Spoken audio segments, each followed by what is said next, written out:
Budget में सरकारी मुलाजमीन की तनख्वाहों और पेंशन में खातिर खा इजाफे का इम्कान है।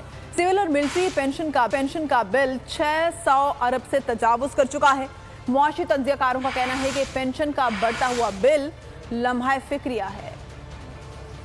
हुकूमत का सरकारी मुलाजमीन को रिलीफ देने का फैसला, तनख्वाह और पेंशन में खातिर ख्वाह इजाफे का इम्कान। पेंशन बिल जो पहले ही मईशत पर बोझ बना हुआ है, इसमें मजीद इजाफा मुतवक्की है। सिविल और मिलिट्री पेंशन का बिल 600 अरब से तजावुज कर चुका और इसमें सालाना 93 अरब रुपए का इजाफा भी हो रहा है। 2018 भी इलेक्शन का साल था और मुस्लिम लीग नून की हुकूमत ने सरकारी मुलाजमीन की तनख्वाह में 10% एडहॉक अलाउंस दिया था, जबकि पेंशन में 10% इजाफा हुआ। 2019 में तहरीक इंसाफ की हुकूमत ने कोरोना वबा के पेश नजर तनख्वाह और पेंशन में इजाफा नहीं किया था। 2020 और 21 में तनख्वाहों में 10% एडहॉक अलाउंस का ऐलान हुआ और पेंशन में 10% इजाफा किया गया। 2022 के बजट में हुकूमत ने सरकारी मुलाजमीन की तनख्वाहों में 15%, जबकि पेंशन में 5% इजाफा किया। अब आइंदा माली साल के बजट में सरकारी मुलाजमीन की तनख्वाहों और पेंशन में इजाफे का इम्कान जाहिर किया जा रहा है। तजियाकारों का कहना है कि पेंशन का बढ़ता हुआ बिल लम्हा फिक्रिया है। बजट 2023,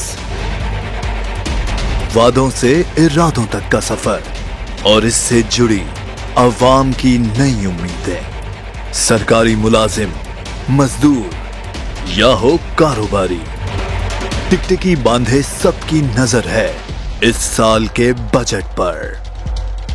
क्या हो पाएगी बचत, मिलेगा रिलीफ? जानिए बजट ट्रांसमिशन में, सिर्फ बोल पे।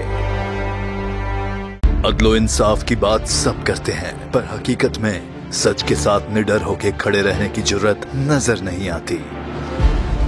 बोल ने तश्कील दी 10 कोर्ट रिपोर्टर्स की टीम, जो केस की बेस तक जा पहुंचे। पैनल पे सफे अव्वल के legal experts, court round up, Neelam Arshad के साथ, सिर्फ बोल पे। सब्सक्राइब करें और बेल दबाएं ताकि कोई खबर रह न जाए।